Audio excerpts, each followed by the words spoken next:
Brussels. Diplomatic theatrics at last week's Brussels summit revealed how European Union leaders will coax Theresa May over the next 2 months into parting with tens of billions of euros in return for a post-Brexit trade deal. The British Prime Minister gave away nothing hardliners in her Conservative cabinet can beat her with. She stuck to earlier vague concessions about honouring commitments and insisting a Brexit bill, which the EU reckons at around 60 billion euros, 8 trillion yen, must be part of a package deal on what Britain's relationship with the EU will be once it leaves in March 2019. Sticking to their own script, the other 27 states gave May until the next regular summit in 8 weeks to improve an offer officials estimate at about 20 billion euros if she wants them to start discussing future trade ties. Miss the deadline, and, the EU says, time will be running out for any deal. Yet between the lines of well-rehearsed arguments that have hit deadlock in the view of the EU negotiator, the outlines of a political fix are emerging. It may create leeway to get round an impasse that is in neither side's interest and which has left businesses fearing the legal limbo of a messy divorce. In essence, the 27 need to trust May that Britain will pay much more than is on the table, but understand her difficulties in naming a figure by December, which could spark revolt at home and derail the process. In return, they seem likely to let slip more hints of what kind of future relationship she might secure. The EU position is solid, Italian Prime Minister Paolo Gentiloni told reporters after the talks, but also flexible. It was unrealistic, he said, to expect May to sell the precise demand for money in December.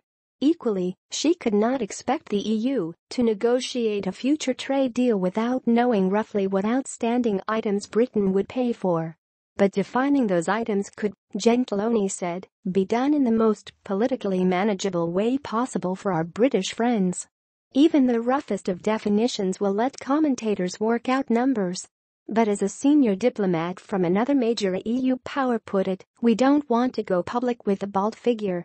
If it's on the front page of The Sun, the whole process is dead. Reports of the deadlock have been exaggerated, Summit Chair Donald Tusk concluded, adding that discussions with May had finally succeeded in establishing trust and goodwill. Tusk, a former Polish premier, echoed the EU mantra of unity among the 27 and full backing for European Commission negotiator Michel Barnier, whose team of technical experts are handling the talks with London. But he also acknowledged a nuance in his role in steering the high-level political imperatives of the leaders.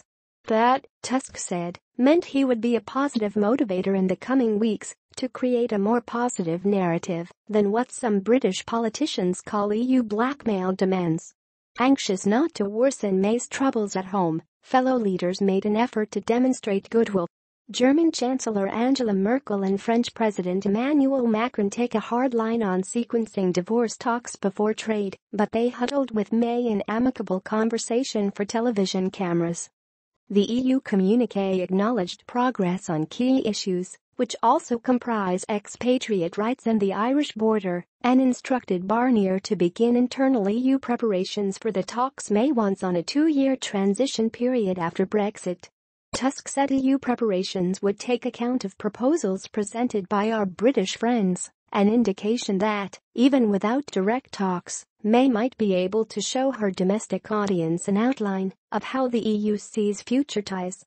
Over dinner on Thursday, she appealed for help and stressed 2 concessions made in a speech at Florence on September 22, that the 27 would not lose out financially in the current EU budget ending in 2020, and that Britain would honor its commitments.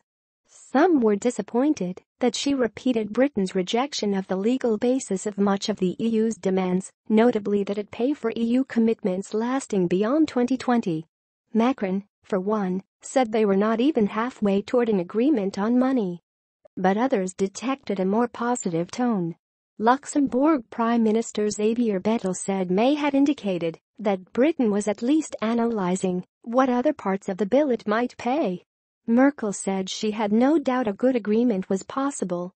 Yet there are few illusions that the Brexit plot will play out smoothly. We've always predicted a drama for autumn, one EU diplomat said.